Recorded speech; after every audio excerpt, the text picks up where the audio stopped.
দায়িত্ব নেয়ার ৬ মাস পর সম্প্রতি দেশি বিদেশি গণমাধ্যম কর্মী ও ভুক্তভোগীদের নিয়ে প্রথমবারের মতো ডিজিএফআই এবং র্যাবের আয়নাঘর পরিদর্শন করেন অন্তর্বর্তী সরকারের প্রধান উপদেষ্টা ডক্টর মুহাম্মদ ইউনূস।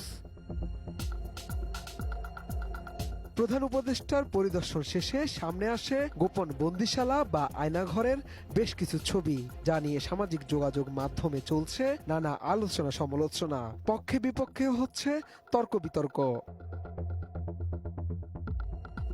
আয়নাঘর ইস্যুতে যখন উত্তাল সামাজিক যোগাযোগ মাধ্যম, তখন অন্তর্বর্তী সরকারের সংস্কৃতি বিষয়ক উপদেষ্টা মোস্তফা সরোয়ার ফারুকী আয়নাঘর নিয়ে সরব হয়েছেন। সামনে এনেছেন নিজের বন্ধুকে হত্যার ঘটনা।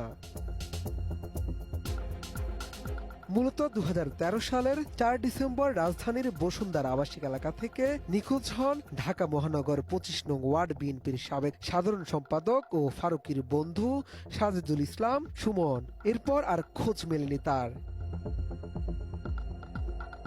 ঘটনাটি সামনে এনে ফেসবুকে ফারুকী লিখেছেন, এরকমই কোনো একটা ঘরে হয়তো তার বাল্যবন্ধু সাজেদুল ইসলাম সুমনকে আটকে রাখা হয়েছিল।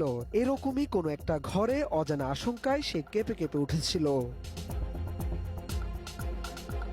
গুমের শিকার বন্ধুকে স্মরণ করে ফারুকী আরো লিখেন, এরকমই একটা ঘরে বসেই হয়তো সে আল্লাহর দরবারে হাত তুলে কাঁদতে কাঁদতে বলেছিল, আল্লাহ তুমি আমাকে এইবারের জন্য বাঁচিয়ে দাও, আমি আর রাজনীতি করব না, আমার সন্তানের জন্য আমাকে বাঁচিয়ে দাও, আমার মায়ের জন্য আমাকে বাঁচিয়ে দাও।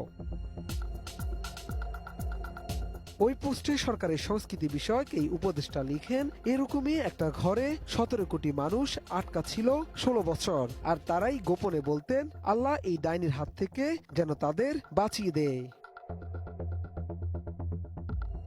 বন্ধুর কথা টেনে ফারুকী লিখেন, সুমনের সঙ্গে আমার শেষ কথা হয় উত্তরার এক হাসপাতালে লুকিয়ে থাকা অবস্থায়। ওর ভাগ্নে আবরারের একটা শ্যুট ছিল আমার সঙ্গে, স্পষ্ট মনে আছে ওর শেষ কথা, দোস্ত আবরারকে তুই ইজি কইরা নিস, নাইলে অ্যাক্টিং খারাপ করবে সে।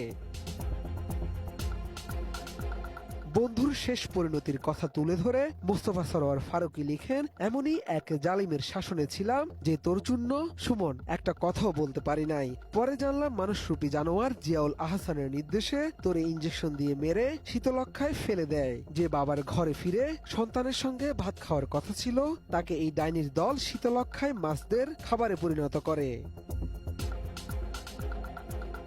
নিজের ক্ষোভ প্রকাশ করে সবশেষ ফারুকী লিখেন, এই হায়নাদের হয়ে যখন কেউ কথা বলতে আসে আমার মাথায় রক্ত উঠে যায়, আমি আমার কম্প